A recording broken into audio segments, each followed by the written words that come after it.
बात दिल्ली की राजनीति की जो दिन ब दिन गर्माती जा रही है। और मैं ऐसा इसलिए कह रहा हूं क्योंकि पीएम मोदी आज नारायण गांव में जब लोहड़ी के कार्यक्रम में शामिल हुए, उसी समय राहुल गांधी सीलमपुर में एक चुनावी रैली में थे। सीलमपुर से चुनाव प्रचार खत्म करके कांग्रेस ने साफ किया कि इस बार दिल्ली का चुनाव एक रणनीति के तहत है। बीजेपी और आम आदमी पार्टी जहां हिंदुत्व के पिच पर है, तो राहुल गांधी मुस्लिम वोटर्स को साधने में है और नजर सीधा दलित वोटर्स पर भी है। राहुल गांधी दिल्ली चुनाव में राहुल गांधी की एंट्री। राहुल गांधी दिल्ली के सीलमपुर से चुनावी आगाज। राहुल गांधी मुस्लिम बहुल सीट पर प्रचार की शुरुआत। 5 फरवरी को दिल्ली में वोटिंग से 3 हफ्ते पहले राहुल गांधी ने चुनाव प्रचार की शुरुआत कर दी। हालांकि उन्होंने जिस विधानसभा सीट से चुनाव प्रचार शुरू किया है, वो एक रणनीति के तहत किया है।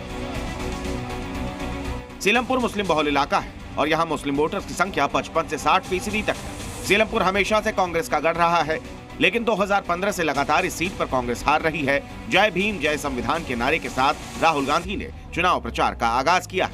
यानी सीधे तौर पर राहुल एक साथ दलित और मुस्लिम वोटर्स को साधने की कोशिश में जुट गए हैं। आम आदमी पार्टी से पहले मुस्लिम वोटर्स कांग्रेस के कोर वोटर थे। कांग्रेस की नजर इसी वोट बैंक पर है। सीलमपुर के आसपास के सीटों पर भी यही समीकरण लागू होता है। पहले नरेंद्र मोदी जी 400 पार की बात कर रहे थे, छाती फैला के 400 पार, और चुनाव के बाद संविधान को उन्होंने ऐसे किया, सिर पे लगाया। ये काम कांग्रेस पार्टी ने करवाया है। कांग्रेस पार्टी ने साफ उनको कह दिया कि देखो, बाकी सब ठीक है, अगर संविधान पर आक्रमण किया तो फिर हिंदुस्तान आपको माफ नहीं करेगा, देश आपको माफ नहीं करेगा। कांग्रेस को उम्मीद है कि उसके कोर वोटर फिर से वापस आ जाएंगे, क्योंकि आम आदमी पार्टी इस बार बीजेपी के हिंदुत्व के एजेंडे पर है। वैसे बीजेपी इस मामले में कांग्रेस को घेर रही है।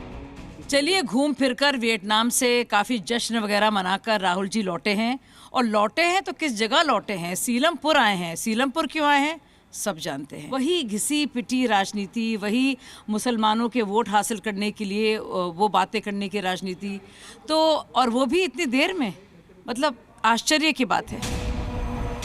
और वैसे भी मुस्लिम बहुल इलाकों में उम्मीदवार उतार रहे हैं, तो मुस्लिम वोटों का बंटना तय है। इसीलिए आम आदमी पार्टी मुस्लिम वोटर्स पर चुप रहकर जाट आरक्षण को बड़ा मुद्दा बनाने में जुट गई है। प्रधानमंत्री जी इस चुनाव के दौरान समय समय पे दिल्ली आएंगे, दिल्ली आके वो भाषण देंगे। इस बात का जवाब दे दें कि जो उन्होंने 2015 में आश्वासन दिया था और जो उनके गृह मंत्री ने 2017, 2019 और 2022 में आश्वासन दिया था, वो जाट समाज को, दिल्ली के जाट समाज को केंद्र की ओबीसी लिस्ट में कब डालेंगे, ये बता दें।